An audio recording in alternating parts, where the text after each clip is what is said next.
Anong ganap sa mundo ng showbiz? Masayang ibinahagi ng OPM icon na si Rico Blanco na nakapag-date na rin sila sa wakas ng kanyang girlfriend na si Maris Racal.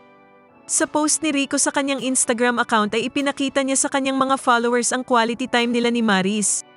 Nagbahagi rin si Rico ng ilang mga larawan sa masaya nilang date ng kanyang girlfriend. Aniya sa kanyang caption, "Finally nakapag-date din both. Been so busy lately but always thankful for all the blessings." Matatandaan na walang post sila Rico at Maris noong Valentine's. At busy rin si Rico sa paghahanda sa reunion concert ng River Maya. Samantala marami namang netizens ang kinilig sa naturang post ni Rico. Last balik na siya, last balik na. Kung nagustuhan mo ang content na ito, huwag kalimutang mag-subscribe at i-click ang share, like, at i-comment ang inyong opinyon.